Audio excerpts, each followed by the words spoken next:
Okay, so 9.3 is asking us to find a Taylor polynomial for the function natural log of 1 plus x. So the first thing I'm going to do, I need to figure out what that Taylor polynomial is. We're talking about an interval that is centered at 0. So I'm actually going to use a Maclaurin polynomial because we're going to be centered at 0.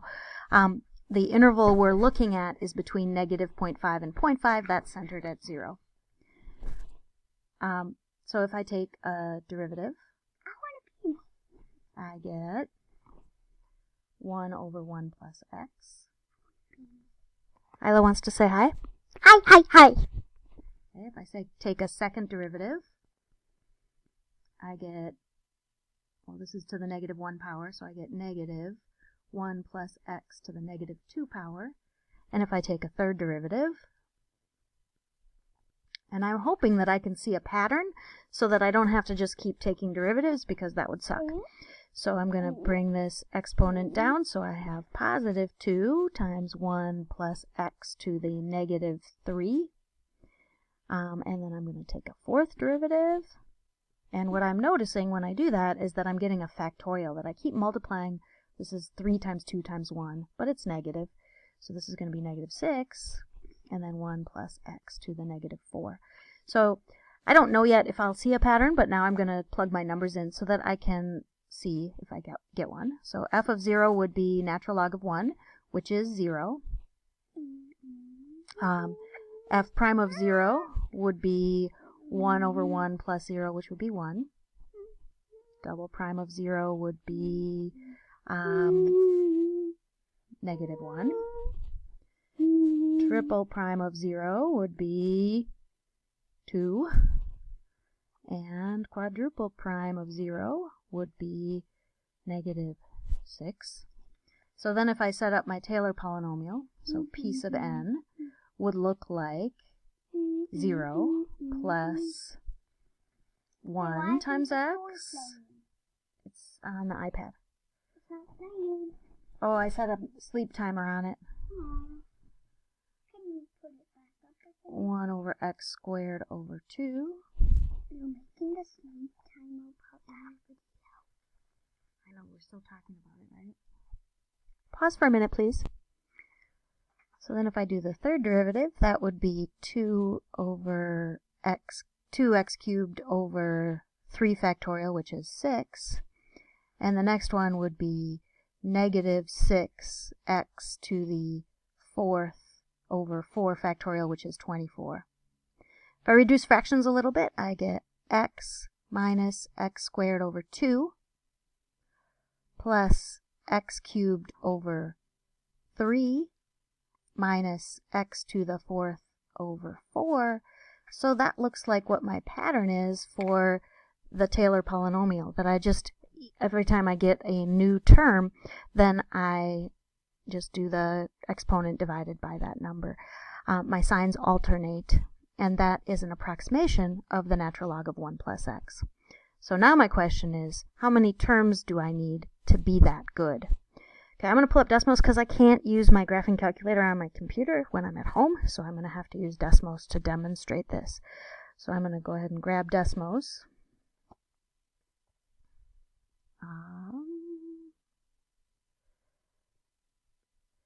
Okay, so I'm going to graph natural log of 1 plus x.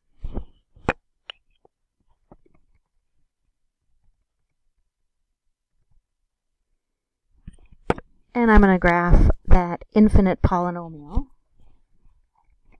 But I'm not going to graph an infinite polynomial because I can't possibly. I'm just going to graph a certain number of terms of it. So I'm going to go ahead and graph some terms of that.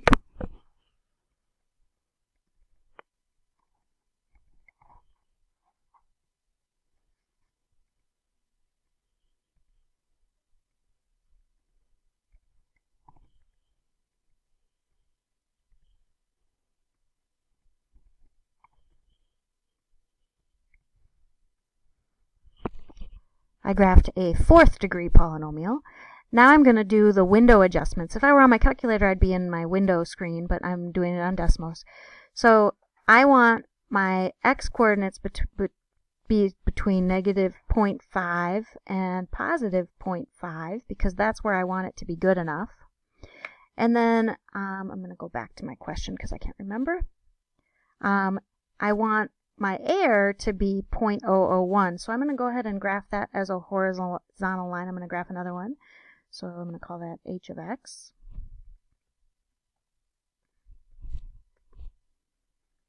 And that's really hard to see, so I'm going to change my window so that I can see that better.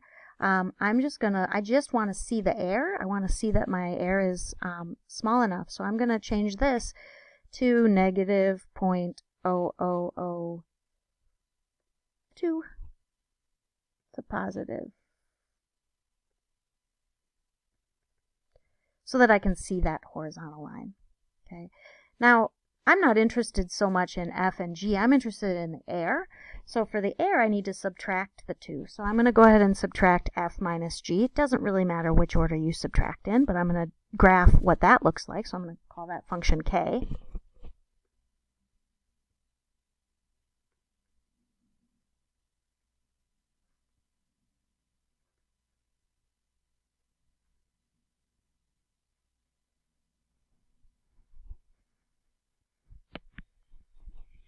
And I actually noticed that my settings are really weird, so I'm going to fix my settings. Instead of going from negative 0.5 to positive 0.5, I went from negative to negative.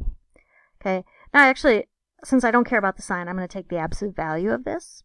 So on Desmos, I think you type ABS to get absolute value.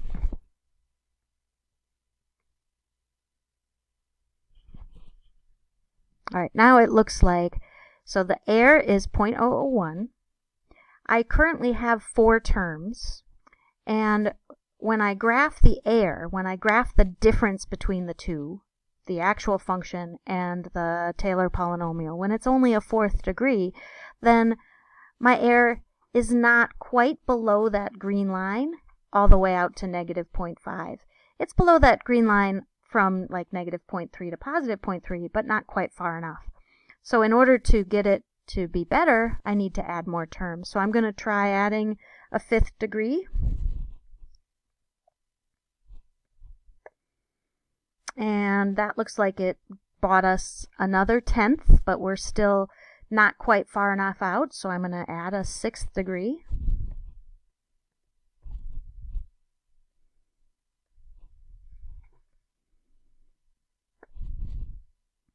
Oh, still not quite far enough out because we're not below the green line for the whole distance between. So here's negative 0.5, not below the green line. So I'm going to add just one more term and see if that does it for us.